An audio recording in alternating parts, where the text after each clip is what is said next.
Order. I now call Senator Mulholland to make her first speech and ask senators that the usual courtesy be extended to her. I call Senator Mulholland. Thank you, President, and congratulations on your election. I begin by acknowledging the traditional custodians of the land on which we meet, the Ngunnawal and the Ngambri people. I also acknowledge the Gubbi Gubbi people back home in my local community of Queensland. I rise tonight incredibly humbled to be a senator for the great state of Queensland. I am a proud fourth-generation Queenslander. We are battlers, people who work hard, speak straight and don't ask for more than a fair go. I stand here tonight holding my young son, as you can see, with his bedtime fast approaching. I am praying that Augie and I make it through this speech unscathed, so Godspeed. Augie is here not as a symbol, but as a powerful reminder of why I am here. I am a wife and a mum from the outer suburbs of Queensland. I come to this place to fight for other Queensland families. Mums and dads fundamentally belong in this chamber, not in theory, but in the full lived reality of working parents. The mess, the chaos, the juggle and the struggle, and of course the magic and the mayhem that comes with raising children. Mums are masters in turning chaos into order and making the impossible possible. And I hope to bring just a bit of that mum energy to everything I do in this place, always remembering that it is Queenslanders who sent me here. I say this to my fellow Queenslanders back home, to the new mums struggling with a return to work, to those people working far, far away from home on a FIFO shift, to the young workers working in a big supermarket late at night, to those doing the morning hustle on the way to work, to those battling their way through traffic to pick the kids up from school, to those simply just trying to make ends meet at the end of the week. I see you, I get you, and I'm here to serve you. When I set off on the campaign trail earlier this year, my young son was just 3 months old. As a new mum who was still breastfeeding, I sat in the back of a minivan with my Senate colleagues while we travelled the length and breadth of the Bruce Highway, visiting Queenslanders where they're at. I made pit stops to pump breast milk in a public toilet of a service station, at a regional airport and out the back of a country pub. It's not unlike other working parents who juggle returning to work with their caring responsibilities each and every day. And it's taken many, many parliamentarians decades to blaze a trail for working parents. And it's thanks to their efforts that this working mum can stand here today in this chamber today with her son. Now the responsibility is on the shoulders of everyone here to make this kind of modern workplace flexibility a reality for people outside of this building. And I'm committed to making the lives of working families just that little bit easier. I want families to have real choice and real flexibility in how, when and where they work. When we combine flexible work and flexible care, our economy is more productive. Workforce participation for women is higher, our local roads are less congested, our families are healthier and happier. It's a win-win. That's why I want families to have an early education system that lets them choose the best care arrangements that work for them, with greater flexibility in days, locations and hours. Families might be fly in or fly out, or night shift workers, single parents or living in different homes. They shouldn't be penalised for not fitting into the mould, no matter how they live or work. Right now, there are some 350,000 Queensland children in early education and childcare. You're doing great, buddy. And we need a universal childcare system that works for all of those families and more. I also want our early education system to truly be a world leader in choice, quality, safety, health and well-being. That's why I'm extremely proud of the record investment delivered by the Albanese government to deliver a much-needed 15% pay rise to our amazing early educators. Educators are the beating heart of our childcare system, and they do incredible work to love and guide our littlest people. But for far too many families, the start of childcare can feel like a vicious cycle of colds and flus and illnesses that take a toll on families and place a massive drain on women's workforce participation and the productivity of our economy. Unplanned absences from work can cost our economy up to $33 billion annually. A study found parents, mostly mothers, on average lose between 5 and 10 working days each year due to childcare-related illness. 40% of women have reported taking unpaid leave because their sick leave ran out while caring for their sick children. Flexibility in care and work can help turn this around in relation to our drain on productivity. The other challenges facing families is access and safety while in care. In order to keep up with the rising cost of living, parents must rely on access to childcare places to get back to work or to simply stay in work. But in regional rural parts of Queensland, places are very hard to come by or simply not existent in so-called childcare deserts. In fact, a staggering 3.7 million Australians live in a childcare desert, a location where there are 3 children to every 1 child place available.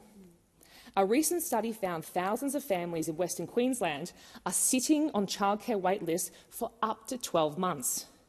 Of those families that could access care, 50% reported they are not able to access the number of hours or days they need. I'm proud of the Albanese government's investment that will build more childcare centres in regional and rural parts of Queensland. These centres will focus on co-locating services on school sites and supporting the growth in the high-quality not-for-profit providers. But we cannot have a universal system until we have a system that truly deserves the trust we place in it. When it comes to trust, one thing I know is I cannot hold my son in my arms forever. I literally cannot. There comes a time when I must let him go. Next month, like thousands of Australian families, I take my young son to childcare for the first time. And I do so filled with a gut-wrenching fear. A fear that has been amplified by the recent headlines about some of Australia's worst child sexual offenders infiltrating our childcare centres. These predators have preyed on the most innocent among us, our children. And I know I'm not alone in this chamber in feeling the gravity of this moment. There are several issues that as policymakers we must continue to confront to ensure the highest standards of safety in our centres. This includes screening processes that are impenetrable, a built environment that creates visibility in all high-risk locations, reviewing our staffing ratios and carefully considering the use of technology such as CCTV to deter offenders and protect privacy. If you'll now excuse me, I'm going to hand Augie over because even the toughest little Queenslanders need a break every now and then. You won't get it. I don't think I'll ever get him back now. Just as we fight for safety in the real world, we must also protect Australians in the digital one.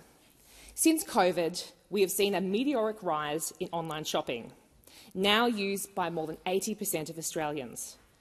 But our consumer laws haven't kept pace with that seismic shift. Queenslanders work way too hard to have their money ripped off by dodgy online companies. We must crack down on predatory online subscriptions, which make it almost impossible to unsubscribe, and review our consumer guarantees to make sure that they are fit for an online marketplace. We need stronger laws that guarantee the return and refund of goods that show up at our door. Why should Australian consumers be stuck with an online store credit they can't use because the company refused to issue you a refund? But most importantly, we need a system that protects the businesses doing the right thing, so they are not undercut by the ones doing the wrong thing. My resolve to stand up for Queensland families is shaped by my own upbringing and the woman who raised me. One of the lessons my mum taught me early in life is that you do not have a right to the cards that you wish you were dealt, but you do have an obligation to play the heck out of the ones that you are holding. And that was the story of her life. My mother, Carmel, was born into a good Catholic family to Helen and Michael Lynch in Ipswich, Queensland. The family owned a fish and chip store and a local corner store in Ipswich where they worked hard to make ends meet, and the customer was always right. My mother's parents both passed away very early in life, long before I would ever get a chance to meet them. While her parents left this earth earlier than any young person deserves, they did imprint on my mum and our family some core values that still hold true today.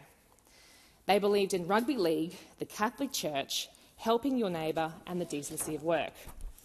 My mum has always believed in putting your best foot forward and being the hardest worker in the room. She has always taught me to be braver than I felt. One of my earliest memories in life was my mum's strength in leaving an unhappy and cruel marriage. I'm not sure the precise moment when my mum decided enough was enough. But what I remember more vividly is what came next. She left with nothing but courage and 2 children under 3 years of age watching her every move. Single-handedly, she raised my brother and I in the 90s. She did so without child support or a safety net to catch us. At every stage, my mother has chosen courage over comfort. She worked long hours, late nights and many weekends. Money was always tight, but she made sure that we got by. She often made incredible sacrifices to make sure that there was food in our fridge, shoes that fit, and most importantly, a home that felt safe. My mum didn't need saving. She needed a system that backed her strength, and she got that in the federal Labor government. Because our little family relied on the things that good Labor governments fight for: bulk billing doctors, world-class hospitals, and brilliant public schools. My mum was a fighter, but she also raised a fighter. Imprinted on me has always been a deep desire to fight for a fairer world. This lit a fire in my belly that drove me to get off my school bus at just 13 years of age and walk into my local Member of Parliament's office to volunteer. I wanted to help people, and this desire drove me to join the mighty Labor Party when I was just 15 years of age. I would spend my school holidays, weekends and time after school learning how I could help people. Turns out helping Queenslanders meant licking a lot of dry stamps, getting thousands of paper cuts and photocopying things to my heart's content. But I loved it. My desire to do good also drove me to spend much of my working life in the disaster management sector. Queensland is the most disaster-prone state in Australia. In the last 14 years, our state has faced more than 100 declared disaster events. I started working in the sector back in 2006, when Cyclone Larry was bearing down on the town of Innisfail. The Category 5 system brought with it absolute devastation for far north Queensland, and it also brought my first job working in the sector at the age of 18. I spent the next 6.5 years working shoulder to shoulder with police and disaster management experts, responding to some of the most devastating floods, cyclones and bushfires that our state had ever experienced. I went on to work at my local council in 2011 to help my community recover from one of the most catastrophic floods in living memory. I have a deep respect for the role of local government in communities. In almost 8.5 years working in local government, there are some moments that have really stuck with me, and they remind me that government is at its best when it's delivering for the people. I remember standing in a living room of a single mum in Deception Bay. The air was thick and the smell of mud lingered over her children's toys, her furniture, her carpet, everything. She had been told to leave that sodden and putrid carpet in place by her insurer. She'd lived like that for 9 days, sleeping on a wooden chair. We helped that mum get into crisis accommodation and ripped up that carpet and tossed it in a skip bin out the front of her house. Councils just aren't about roads, rates and rubbish. They are often the first line of response when a disaster hits. They are the backbone of many Queensland communities. That's why one of the very first acts as a new senator for Queensland was to go out and visit local mayors across southeast Queensland in their communities. Because I believe that when the Commonwealth works together with the state and local government, we can truly build Australia's future from the ground up. But the process of government can feel distant. What we do in this place can sometimes feel removed from the people that we serve, until your life depends on it, and mine did. When I was just 16 years of age, I was diagnosed with a serious autoimmune condition. It is a condition that would later hospitalise me for a long time and threaten to rob me of my quality of life. I credit my doctor for giving me a new treatment that had just come out of clinical trials, and it was showing positive results for people with my condition. My doctor wrote off to the Federal Department of Health to seek approval to use it. That drug saved my life as I knew it, and it would have cost more than $10,000 per infusion. It wasn't purchased on a platinum credit card. It came from a signature down the bottom of a PBS approval form, and that treatment was free for a young girl that desperately needed it. I carry with me every day a debt of gratitude for our public hospital system, for Medicare and for our pharmaceutical benefit scheme. When the opportunity to give back to our public health system and medical researchers came, I took it with both arms. I have been honoured to serve on the Prince Charles Hospital Foundation, an organisation undertaking groundbreaking medical research in heart and lung treatments. Thanks to this research, we are now able to transport hearts longer distances to patients in desperate need of an organ transplant on the other side of the country. Our researchers also helped to develop a world-first treatment for silicosis called the lung lavage, a process of washing the lungs of a patient and removing dust particles that have settled deep in their lungs. Silicosis is a debilitating and deadly occupational lung disease. There is no known cure. These treatments will greatly improve the quality of life for hundreds of Queensland workers living with this awful disease. In concluding tonight, I would like to recognise some important people and groups to me. I start with the mighty trade union movement. We are here in this place to improve the lives of working people, and we do so on the back of thousands of trade unionists who have fought hard for the things that we often take for granted. I pay tribute to the SDA and recognise Queensland Secretary Justin Power in the gallery, his team and the whole SDA nationwide. It is the SDA who is often the first union that vulnerable young workers come into contact with when they first start their job in retail or fast food. The SDA is doing important work standing up for young workers to ensure they are paid a fair wage and superannuation on every dollar they earn. It'll be a little while till you start your job, Augie. I recognise Stacey Chanel from the Australian Workers' Union. She is the first female secretary of the Australian Workers' Union. I recognise you for your grit and your determination, Stacey, that you bring to advancing the Labor cause and, most importantly, the women within it. To Josh Milroy and the Transport Workers' Union, your union has stood up for aviation workers, for bus workers who are under attack, and for safer rates for the trucking industry.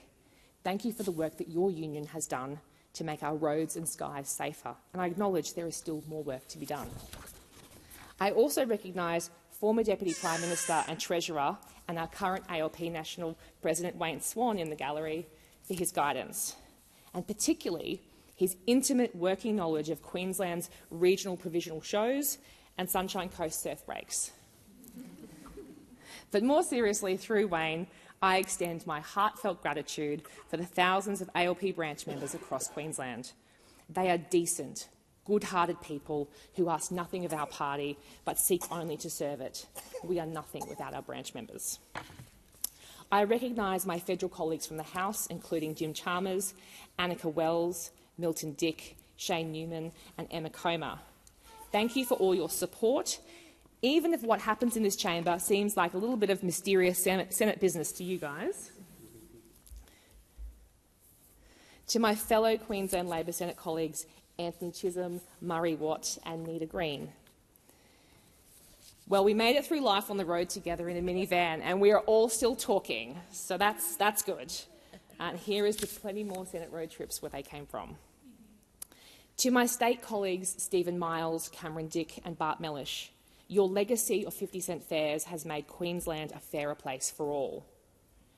To Kate Flanders and the entire team at Party Office, thank you for your incredible work during the federal campaign, and particularly, Kate, for your gigantic Medicare core flutes, of which I have souvenired one. To my own staff, Tim, Sophia, Scott and Jeremy, thank you for what you do every day to fight for Queensland families. I'd also like to acknowledge my brother Lockie, his wife Jade, and their little baby Sterling. Thank you all for being my biggest cheerleaders and always making me smile. To my extended family, including Tony, Kathy and Richie here tonight, thank you for supporting our little family. We couldn't do it without you. To my friends at Fitstop Redcliffe, and they said I'd be in trouble if I didn't mention them, they're a 10-person walking focus group, and thank you very much for keeping me sane, always counting my reps, and not letting me take myself too seriously. To my mother Carmel, thank you for every success you have made for me to succeed. You continue to support us so that I can be in this place to do good. Last but not least, to my amazing husband Davis, you are the heart and soul of the operation. You are the best possible husband and the father to our son Augie, and you have a heart the size of Farlap. Thank you for always believing in me. President, I stand here because my mother taught me to meet hardship with strength and to play the cards I was dealt with purpose.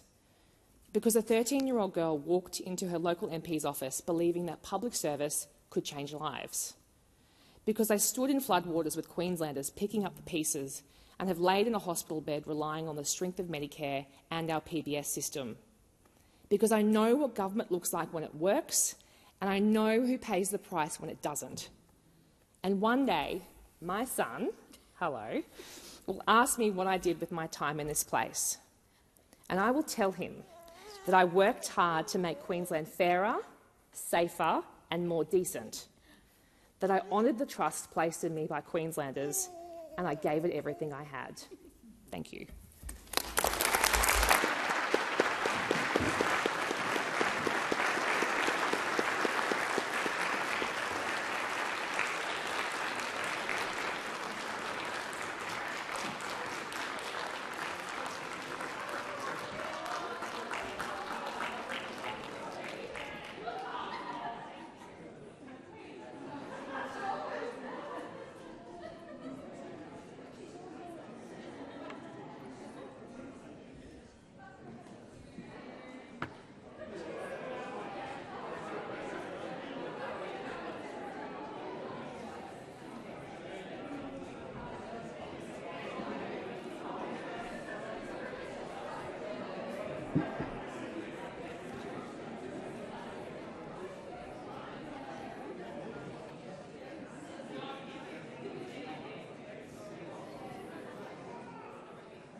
Oh, you're in it? Yes, mate.